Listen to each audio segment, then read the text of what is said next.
Hey there, it's Steve from Serious Keto, and this is the Not So Serious Keto video podcast. A couple of weeks ago, I did a contest for a Keto Mojo blood glucose and ketone monitor and strip. It was a promo kit, and I did announce the winner in the pinned comment on that video. But for those of you who have not gone back to take a look at that, I will announce the winner right now. Congratulations to Robin Kramer. She won the Keto Mojo. Also on the topic of the Keto Mojo, I need to make an apology. I misread an email that I had gotten from Keto Mojo. The email said that test strips would now fall under the same commission as the kits. And I erroneously read that. What I thought it said was that the test strips now would also be subject to the same 15% discount that I can get you on the kits. And I was wrong, and I screwed up, and I should have read the email better. So I apologize to anyone who was misled by my comments. It was an accident.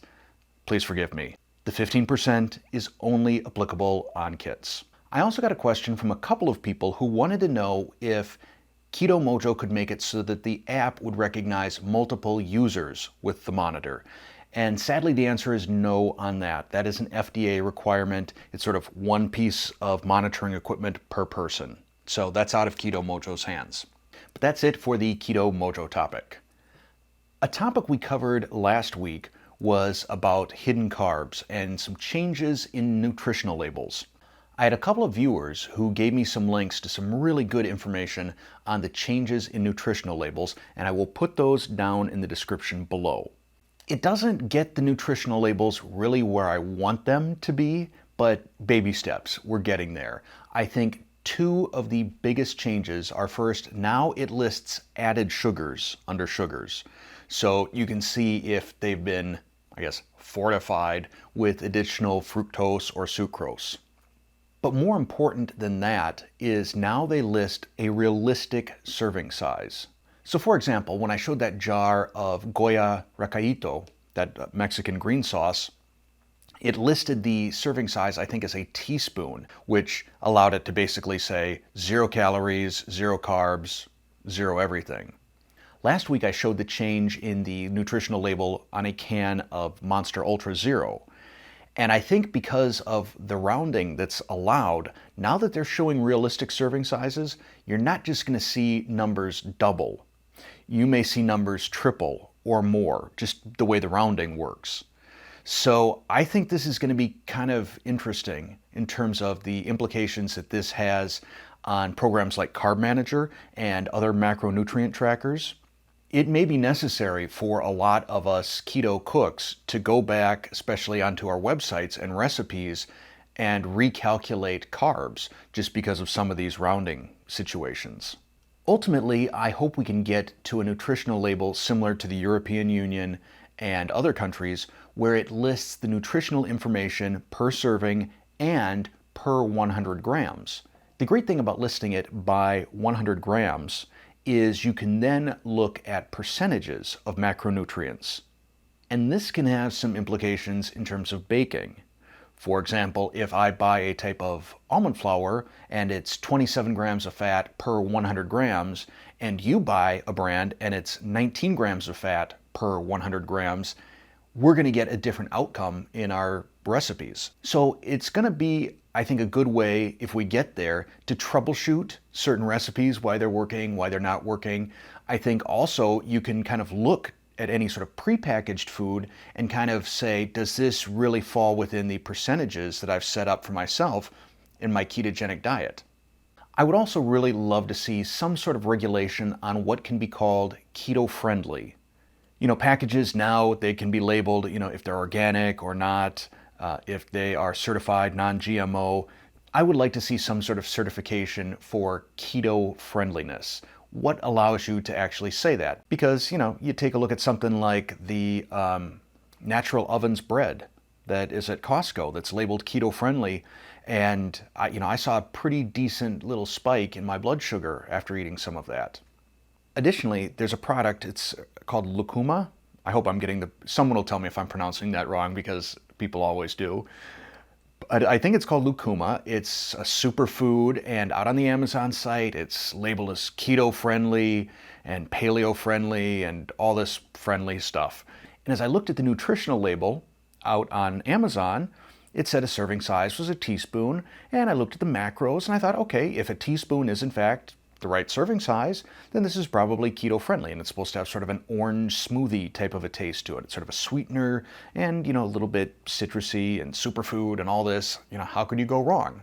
I ordered some, and I noticed that my nutritional label was different than the one that's shown on Amazon. Maybe it's because it's the new labeling system, and a lot of this rounding kind of changed, and now as you look at the net carbs in a serving on this, yikes, kind of hard to call that keto friendly still. Maybe at some point in the future, the keto lobby will have enough power that we can get some sort of standardization around that. I don't know. Fingers crossed. I was going to do keto in the news this week, but it was I think, Khloe or Kourtney Kardashian story. I don't even know how many Kardashians there are. There's a bunch. The article showed up on my Google News feed, and I think it came from usweekly.com. So you can probably just imagine in your brain how shallow this article was, and you'd be pretty accurate. So no need to cover that. I mentioned on, I don't know if it was the last podcast or 2 podcasts ago, about some changes that YouTube was going to make to their ad structure and their mid-roll ads. So for those of you who either didn't watch that podcast or listen to it, or just don't remember, YouTube is going to start automatically inserting ads into any video over 8 minutes long. And they say that they're going to try and insert it into logical breakpoints. I don't know if their algorithm is smart enough to do that, but you're going to start seeing a lot more in the way of ads on YouTube.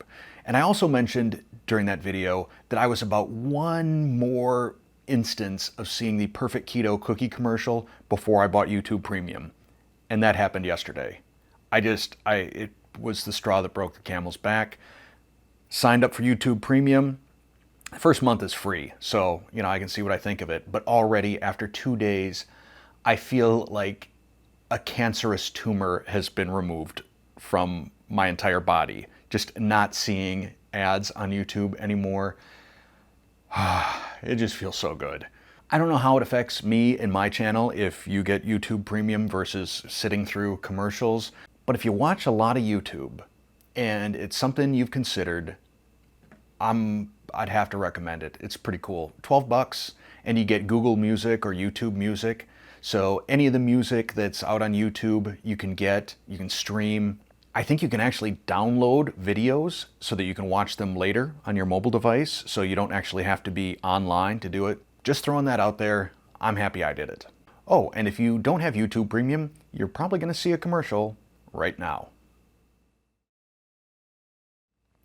In the past week, I haven't seen on any of my video comments any really great comments. And by great comments, I mean anti-keto type of comments that are really amusing and worth sharing. What I have witnessed, though, and I'm not enormously happy about, are some comments that are starting to get a little bit political. Not quite to my threshold of I'm going to delete this, but close enough to kind of get my attention. This channel is a low-carb and keto eating and cooking sort of channel. It's a channel where we can talk to one another, we can give one another support, we can talk about food and recipes and cooking techniques, but this is not a politics channel. I want to stay apolitical. I don't care if a post is right-wing or left-wing. In my opinion, really doesn't belong here. So I will politely ask that we not post any comments like that. And if asking politely doesn't get the job done, then I'll just start deleting them. Because I don't need to see the comment section stunk up with that sort of stuff. And I believe in my heart that the majority of you also don't want to see that as well. So going forward, no political comments. Additionally, if you don't have YouTube Premium, I'm suspecting we're going to start seeing a lot more of the ads be political ads. Don't feel like you need to sit through them so that I can get 9/10 of a penny commission or whatever I get. Feel free to skip those. The moment you see that skip button, just hit that thing. You don't need to see that. One of the topics that I was going to cover and dedicate a pretty decent amount of time to in a podcast, it would probably take about 50% of a podcast, is about keto and maintaining keto when dining out or traveling. This was an often requested topic earlier on in the year, and I was going to do a segment on it back in March, and then we all got thrown into lockdown, and I thought it would kind of be a little bit irrelevant right now.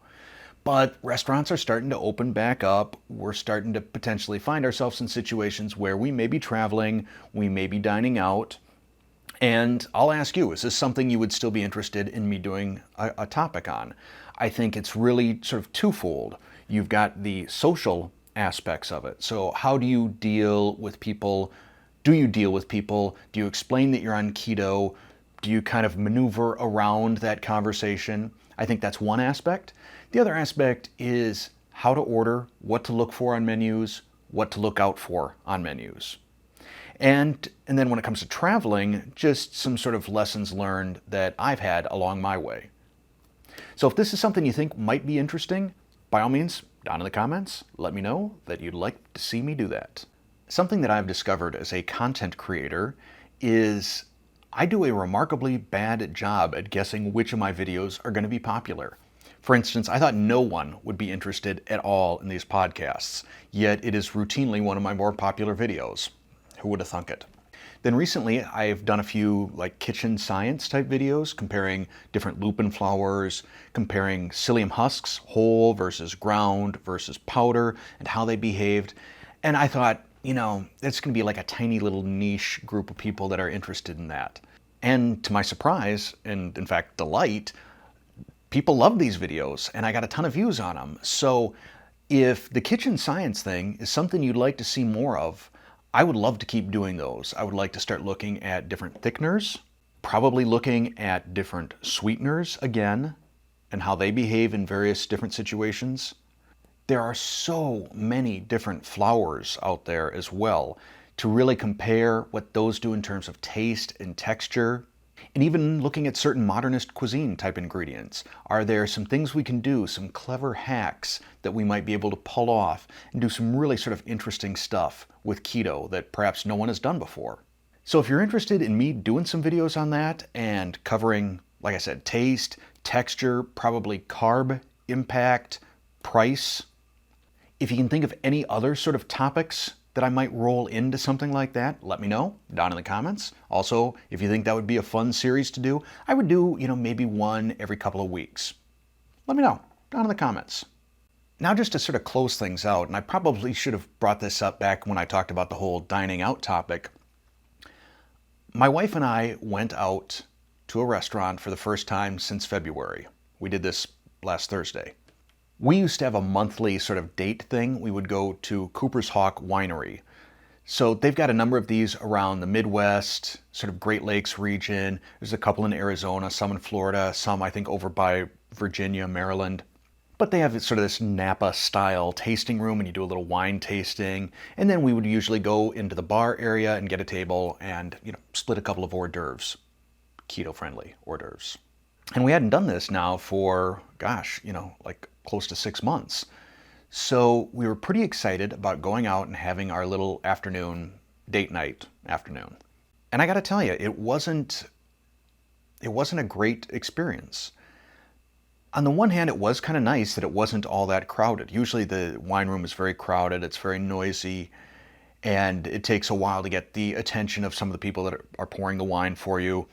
Now it was by reservation only. We were the only people in there, but they were timing us, like how long it took for us to drink each little, sip of wine, pacing us so that it took 45 minutes so that they could be right on time with their reservation schedule. They don't want people out too early. They don't want people out too late. And probably 3 times while we were having our wine tasting. So about every 15 minutes, a guy was coming by with a spray bottle and a rag and spraying down the countertop. Additionally, everyone that works there now is wearing a mask, and they all wear black slacks, black shirt, and the mask is black. So I feel like they're all trying to go as some sort of Mortal Kombat character for Halloween. And that just seemed a little bit weird to me. Now, I'm not going to get into the whole discussion on the mask thing. I'll just say that it feels very weird to me. When everybody around me and is serving me food or drinks or whatever is wearing a mask, I feel like I'm infected. Like I'm in some sort of special quarantine area where everybody that deals with me needs to be protected.